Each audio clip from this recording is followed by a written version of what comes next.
order to attract research funding to our academic medical center and to our medical school, we have to first recruit the best and brightest physicians and scientists.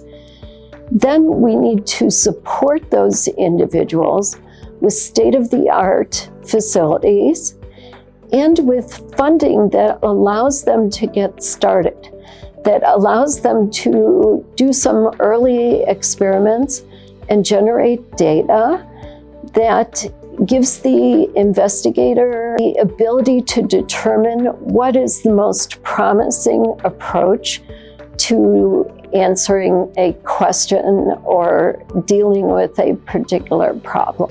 HW generously provided to me, on behalf of MCW, a grant of $5 million that originally was planned for a 5-year time period. That grant will be extended a bit because of the pandemic. The grant happened to be hit by the pandemic in the early years, and so HW has fortunately given us an extension in order to use the money for the best possible purposes.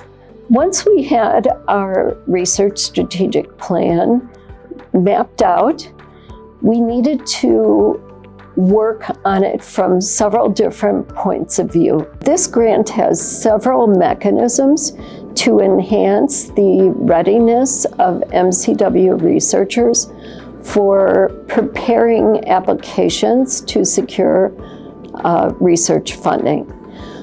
One area which has been very popular is limited needs funding.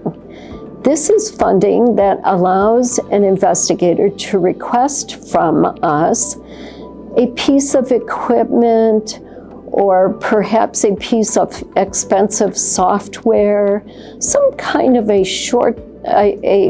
single purchase that can be made and that will allow the research to go in a different direction, perhaps to pivot a bit, or perhaps to ensure that that researcher has at their disposal the most modern equipment needed to address a particular question or to conduct certain experiments. The focus of the Center of Microbiome Research is to facilitate microbiome research at the Medical College of Wisconsin. So the goal is to make these types of studies accessible to faculty here, to provide information, guidance in planning and setting up studies, and in analysis of microbiome data. The HW funding allowed us to purchase a server to analyze the large data files that are generated from microbiome research. And almost all of our research involves analysis of what we would call big data, these enormous data files, and manipulation. So the ability to do that here instead of outsourcing our bioinformatic analysis is incredibly important. Data analysis plays a large portion of the center's role. So the first half of the process is going to be processing samples and sending it out for sequencing.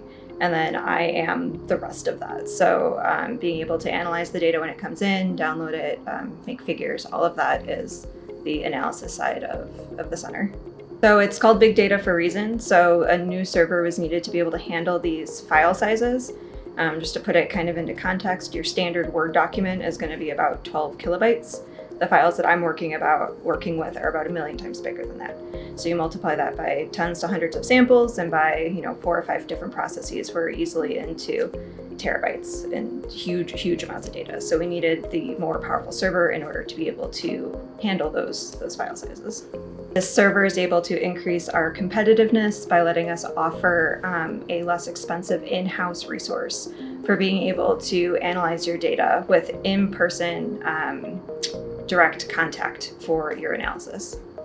Two metrics that are very important are publication in high visibility journals and the grant applications that are submitted. Publications in high visibility journals are very important because they allow us to know that peers of the scientists have found the work to be of high quality. So we depend upon the peer reviewers from journals across the country to tell our investigators whether they are approaching things in a positive way, in the best possible way. The investment has allowed us to collaborate with many investigators here. It has given rise to probably 15 new grants since it ended, and close to 40 publications since over the course of the grant period and since the grant ended. It's really advanced our research capacity greatly.